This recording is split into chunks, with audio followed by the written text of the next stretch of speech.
Teresa Martin was resting at her home in Chicago, Illinois.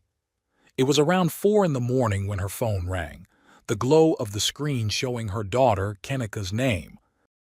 Kenneka, 19 years old, had gone out that night to celebrate her new job at a party held at the Crowne Plaza, Chicago O'Hare Hotel.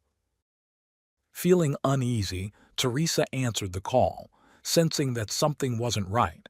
Her instincts were confirmed when she didn't hear her daughter's voice on the other end, but instead the nervous tone of one of Kenneka's friends.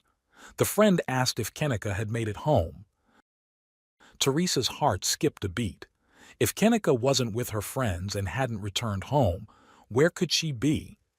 Overcome with worry, Teresa rushed to the hotel herself to search for her daughter. What had happened to Kenneka Jenkins? The truth would shock everyone.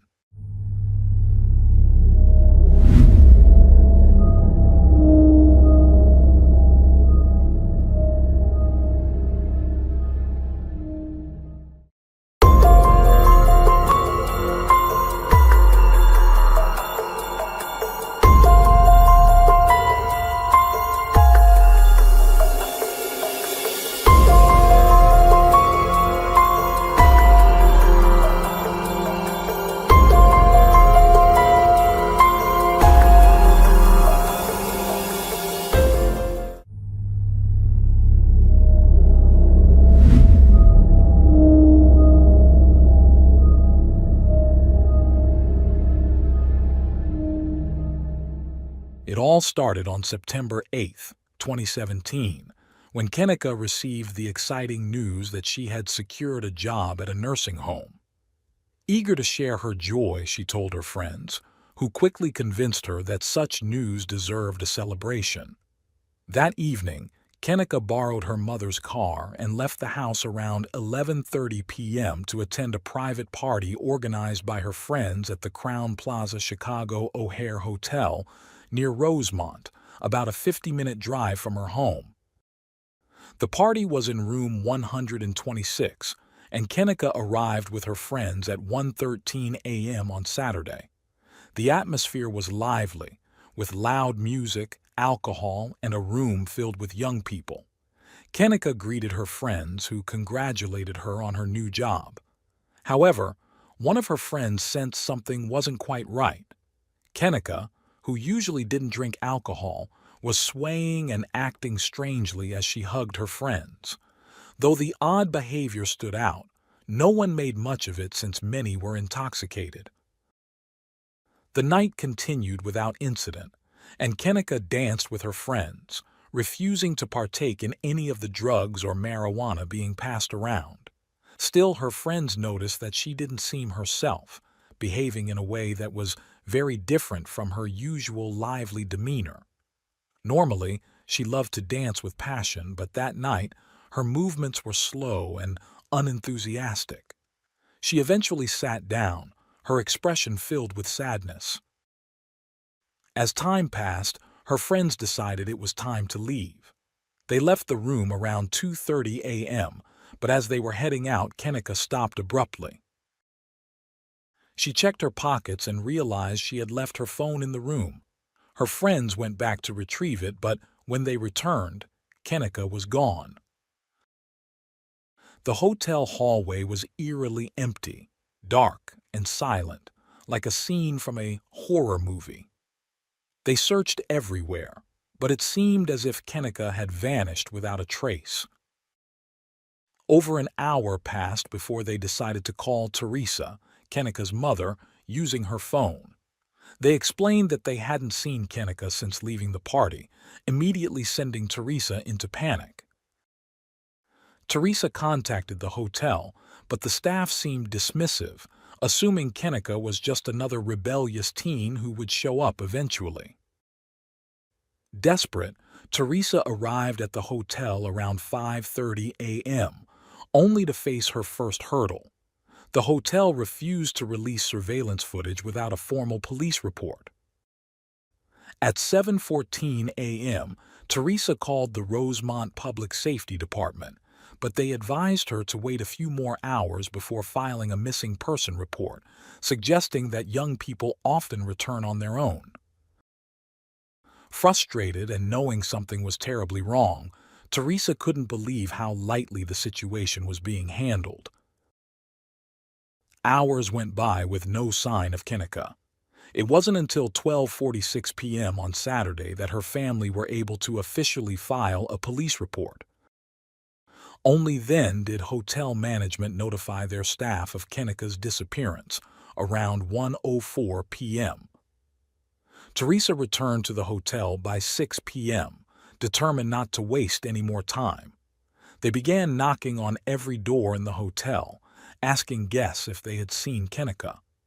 Their actions led a hotel employee to call 911 to stop the disturbance they were causing. Furious and desperate, Teresa was enraged that more effort was being put into keeping the guests calm rather than searching for her daughter. It took 4 more agonizing hours before police finally agreed to review the hotel's security footage. To everyone's shock, it appeared that Kenneka had never left the hotel. This raised many questions. If Kenneka hadn't slipped out unnoticed, she had to be somewhere inside the hotel. Footage from the common areas was reviewed, and finally, a disturbing image surfaced. Kenneka was seen at 3:20 a.m. walking near the reception, stumbling and swaying as if she were intoxicated. 5 minutes later, she was captured on camera wandering into the lower-level basement area and then toward the kitchen, where she disappeared from view. With this new information, authorities scoured the hotel, but no further clues surfaced. As the day wore on, the search seemed to lead nowhere until September 10th at 12:25 p.m., when a hotel employee made a horrifying discovery. Kenneka had been found inside a freezer, locked from the outside. She was lying face down, missing a shoe, with no apparent injuries aside from a small cut on her foot. Her family was devastated. They had imagined countless scenarios, but nothing as horrifying as this. The freezer, set at a temperature just above freezing, was located in an unused kitchen. It was unclear why the freezer had been operational, as the kitchen hadn't been in use. Despite the investigation, the security footage showed no one entering the freezer with Kenneka, and her family couldn't believe that she would have entered voluntarily. The mystery surrounding what truly happened that night would haunt everyone involved. The police began to dig into the final hours of Kenneka's life, focusing specifically on the party she attended. According to their report, the credit card used to book the hotel room for the party was fraudulent and linked to a criminal gang operating in the Chicago area. Despite rumors circulating about foul play involving dangerous individuals, authorities insisted there was no evidence to support these claims. What happened after the party remained unclear. Some witnesses claimed that Kenneka had left with unidentified individuals, while others said she went back to retrieve her phone from one of the hotel rooms.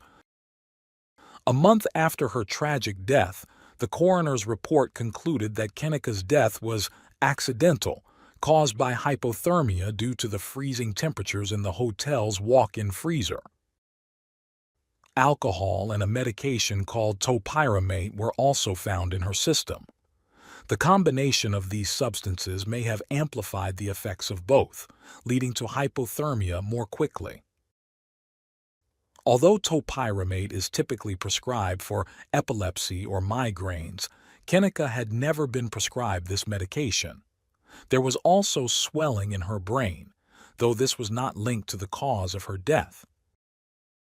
The police issued a statement confirming that while there were no signs of foul play, the investigation remained open. However, Kenneka's family refused to accept this conclusion, convinced that something more sinister had happened that night.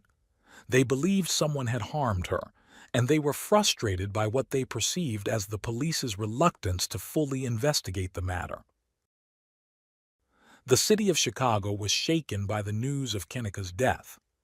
Protests were held outside the hotel where she was found, with many believing that hotel staff had failed to take her disappearance seriously and might even have been covering up what really happened.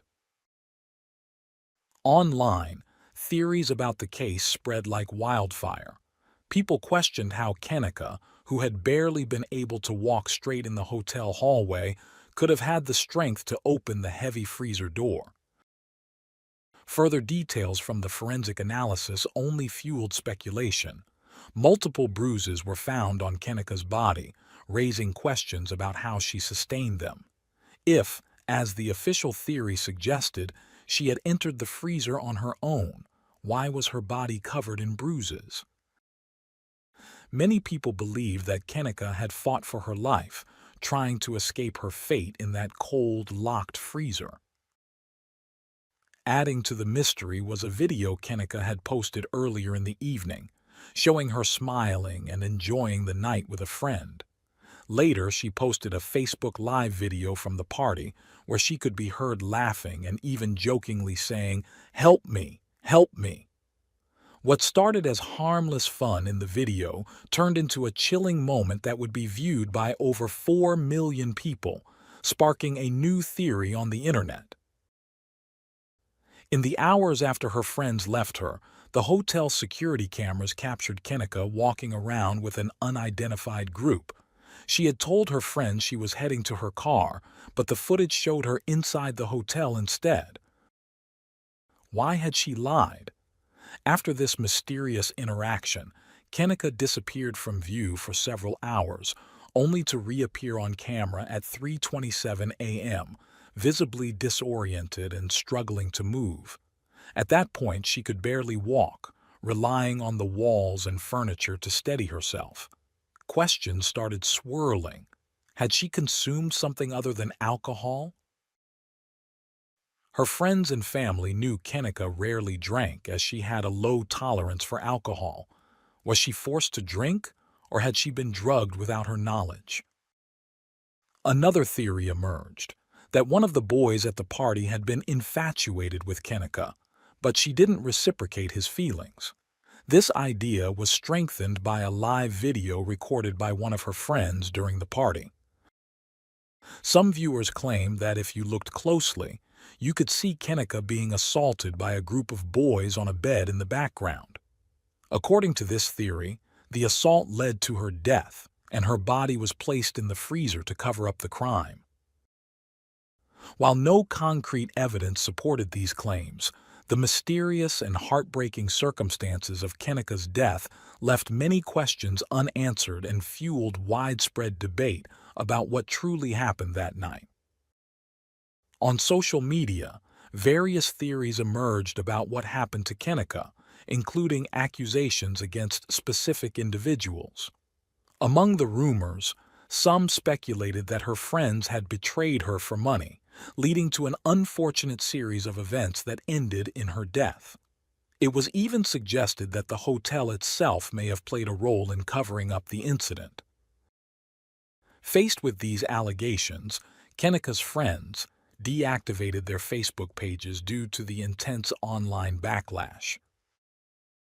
One prevailing theory claimed that Kenneka had been lured to the party by a friend who had been paid to bring her, allowing others to take advantage of her while she was intoxicated. According to this rumor, the hotel's manager later kidnapped Kenneka and ended her life to harvest her organs for sale on the black market. This speculation was fueled by the fact that her body was found in a freezer, which was assumed to be used to preserve it. Additionally, surveillance footage from cameras near the freezer, which should have shown Kenneka entering, was reportedly malfunctioning. Adding to the suspicion, an organ donation center was located just 20 minutes from the hotel. Around the same time, the hotel was facing legal action from the family of a 23-year-old man whose body had been donated for medical research but was allegedly mishandled for profit. Though none of these theories were ever confirmed or taken seriously by authorities, many remained convinced that powerful and dangerous individuals were covering up the truth. Kenneka's mother shared her ongoing grief over losing her daughter, believing that someone was responsible for her death. Her family and friends criticized the police's initial response and filed a lawsuit against the hotel, a security company, and a restaurant, seeking over $50 million in compensation. The lawsuit claimed that neither hotel nor security staff reviewed the surveillance footage promptly, resulting in Kenneka's body being discovered 21 hours after she was last seen. The family argued that had the hotel monitored the security cameras properly, Kenneka's life might have been saved. The family's lawyer presented photos of the freezer door, arguing that it had been accidentally closed from the outside after Kenneka entered. He alleged that someone had noticed the open kitchen doors and shut them, unknowingly trapping Kenneka inside. This theory, however, contradicted the timeline laid out by the surveillance footage released by the Rosemont police, which showed that after Kenneka disappeared into the kitchen area, no one else entered the room until her body was discovered. So, the question remained, who had closed the freezer door? In response, the hotel released a statement saying, Kenneka Jenkins' death was a tragedy, but the lawsuit is without merit, and we will vigorously defend against it. The family's lawyer countered that the hotel had the means to secure the kitchen area, which had locked doors, and that if the illegal party had been shut down earlier and security footage reviewed thoroughly, Kenneka's death could have been prevented. Ultimately, in December 2023, 6 years after the incident, the lawsuit was settled for $10 million due to negligence. Of the settlement, around $3.5 million was allocated to cover the attorney's fees. More than $6,000 went toward funeral expenses, and Kenneka's mother, Teresa Martin, received $3.7 million. Other family members were awarded $1.2 million and $1.5 million, respectively. To this day, the circumstances surrounding Kenneka Jenkins's death remain unclear. Neither witnesses nor the hotel's security footage have provided enough information to definitively explain how she ended up in that freezer. Whether it was an accident, a desperate attempt to escape, or something more sinister, Kenneka's death continues to raise questions. Who were the unidentified individuals seen with her that night? Did they try to intoxicate her for their own purposes, or did she drink on her own? Why was there no footage of the freezer area where she died? In her intoxicated state, was she able to open the heavy freezer doors by herself, or did she mistake it for something else, like an elevator? For many, the theory of organ trafficking remains a plausible explanation, especially given the growing issue of organ trade in the United States. Until the police can definitively confirm what really happened, all we can do is continue to speculate.